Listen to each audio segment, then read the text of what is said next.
Hey y'all, it's Sue.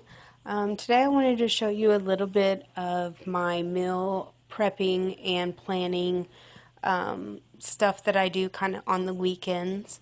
Um, Over the weekend I made up about 20 beef and bean and cheese burritos and about 20 cheese and sausage biscuits, as well as I got all the things ready for Jack's lunch for the week, and that'll be a little bit later on in this video.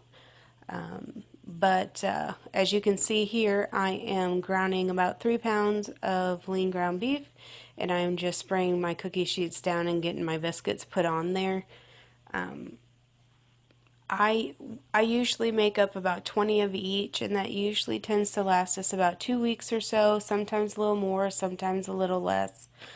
I have four boys in this house, so they tend to grab the sausage biscuits out of the freezer for breakfast, and then they grab the burritos out of the freezer just to kind of maybe after school or after work or on the weekends or something when they're out working on cars or whatever they're doing in between football games, whatever. They just come in, heat them up, and then they're on their way doing whatever they got to do. So normally on Sundays, I am preparing all of my meals for the whole week and also meal prepping things like this.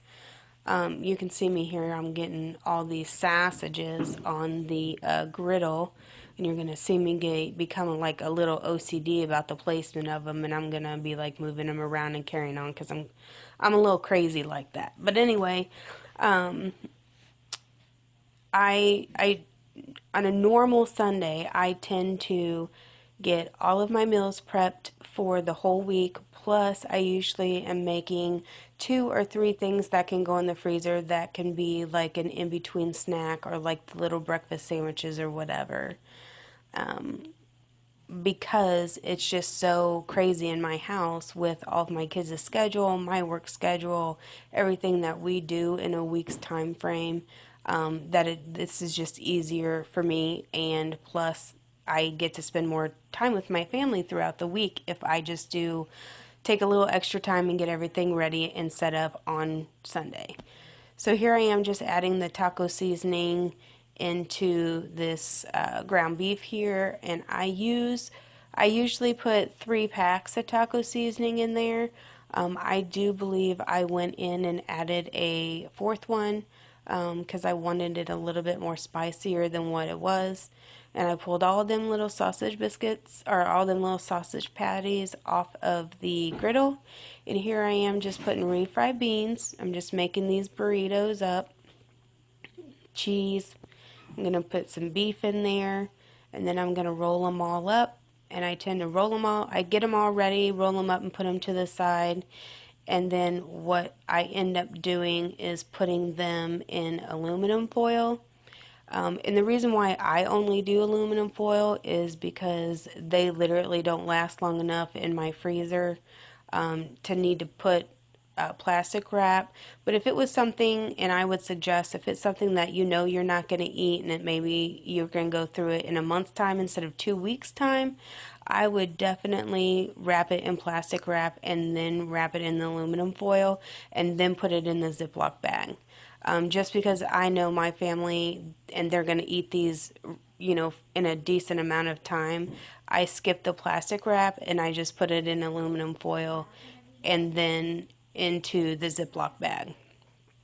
So what I ended up making was 10 of the large 12-inch tortilla shells and then 10 of the smaller ones for the little boys with the supplies that I had, and that was 3 pounds of ground beef and about 1 package each of the big tortillas and the small tortillas, and then 2 bags of cheese and 2 big cans of refried beans. And here I am just taking them little sausage patties and busting up my biscuits, putting the sausage patties on the biscuit, and then I take a slice of cheese and I put them in, tear it in half and put 2 halves on each one. So 1 piece of cheese per 2 little biscuits, and I wrap them up by twos because they're pretty much bite size. And I made 18 of those. And here I am just chopping up some cucumbers. I'm in the process now of getting things ready for Jack's lunch, just so it just makes it easier for me in the packing process of it. I'm cutting up cucumbers. I'm going to separate them out into baggies. I tend to only make up 3 of every item. It gives Jack a little bit more of a variety when it comes down to it. And I'm not making it 5 or 6 bags because that stuff tends to go to waste if you do it like that, or at least for me it does. So I usually make up 3 of everything. And that way, you know, we can go through it before it goes bad. And here I am slicing up my carrot sticks. Jack doesn't like to eat the carrots whole, so we slice them up because he eats them better that way. And you know, there's no point in me sending carrots if he's not going to eat them. But as long as I cut them into littler pieces and make it easier for him to eat, then he does just fine with them. And I usually have 3 containers for Jack's lunch. Well, not specifically for Jack's lunch, but once I have made all this stuff up, I have a basket that I keep in the refrigerator for all the cold food items. I have another basket in my cabinet for all of the pantry things that don't have to stay cold, and then I have a container or a basket specifically to hold like all the little small containers and things that I use in Jack's lunch. You'll see that at the end of the video. I'll show you that. And so here I'm just getting, you know, 3 little cups of mandarin oranges. There are times that I go ahead and make up 5 of these little round containers of mandarin oranges just because Jack likes them so much and he tends to want to take them every single day. So there are times that I do make up 5 of those mandarin oranges. And here I am just putting in these little cheese penguins into these 3 small containers. I find that Jack does better and eats better whenever things are in smaller containers. And so I've learned just to pack a few extra things and keep them in small containers so that he eats it well. And here I am just making up some chocolate pudding. And again, those will go into 3 containers. And then it's not like I throw the leftovers away. I put those in the bigger containers after I've dipped out his 3 containers, and then, you know, the Liam or Jack can eat on that stuff whenever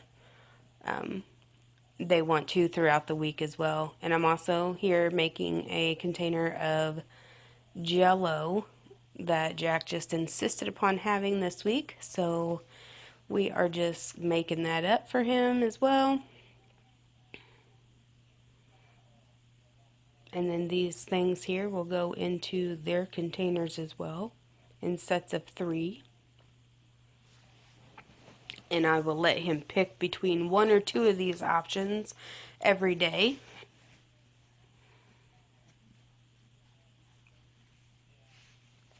Easy now. Watching that on video as I'm sitting here talking, you know, I'm almost like I'm gonna spill it all over the place. But not a drop this time. It is not unlike me to spill half of it all over. I've been known to do that. And I'm just going to dip out some of this pudding into each one of these containers here.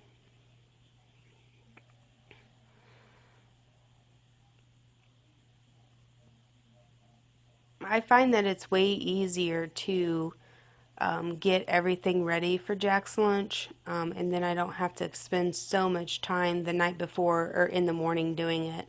And you can see here I've set 3 of each of the Jell-O in the pudding, and then the leftovers are in those bowls to the side, and I'll just put those in the refrigerator so they can have them as snacks.